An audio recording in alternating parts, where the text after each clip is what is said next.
Certain artists stay with you throughout your life because of the way they strike a chord deep within you, a feeling that hits home in ways words can't express. The purpose of my video series on specific artists is not biographical. It's to try to convey why their work is so impactful, so inspiring, and so far ahead of its time.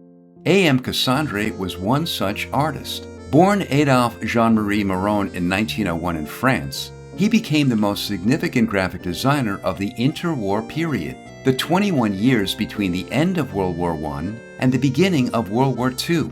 He became internationally known for his posters. However, he was also a painter, a logo designer, typographer, and later in his life, a theatrical stage set designer.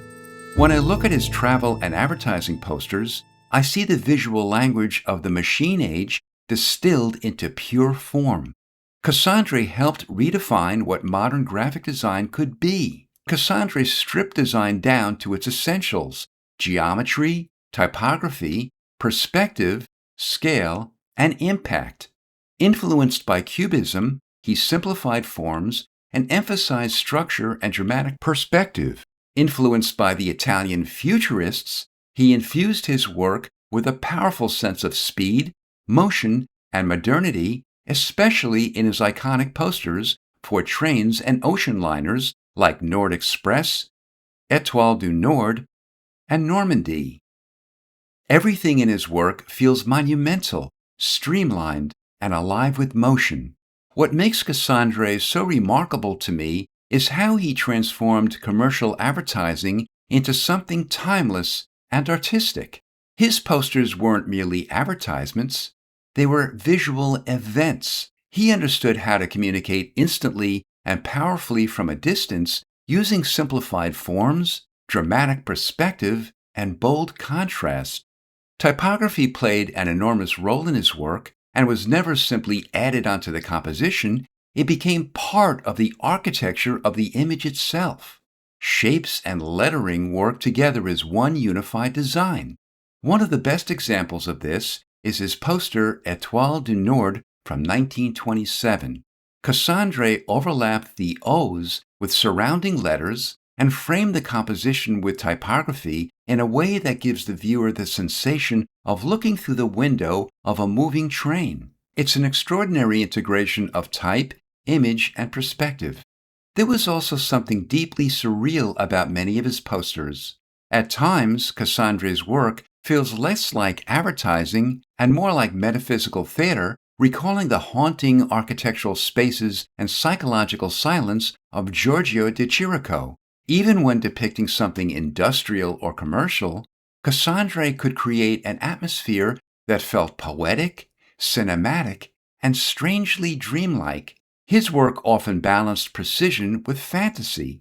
In posters like Italie, Cassandre transformed skis, ropes, and sporting equipment into monumental graphic symbols. The work feels connected to the machine age optimism of Futurism and even the mechanized visual poetry of Fernand Léger.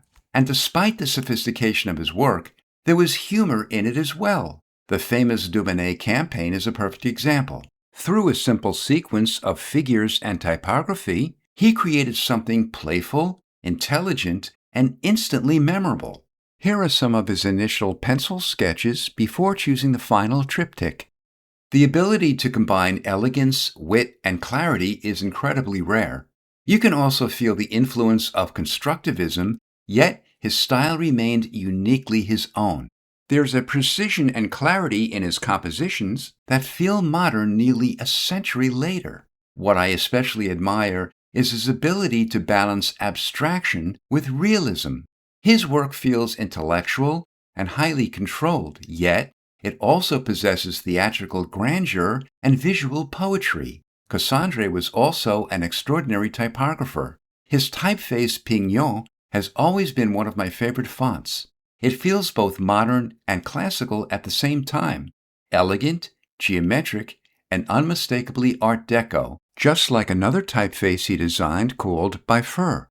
Like all of Cassandre's work, it wasn't merely functional, it carried personality, atmosphere, and style. And his influence extended far beyond posters. In 1961, Yves Saint Laurent asked Cassandre to design a logo for his new fashion house. Cassandre created the now iconic intertwined YSL monogram, and remarkably, it was the only proposal he presented to Yves Saint Laurent in a Paris restaurant.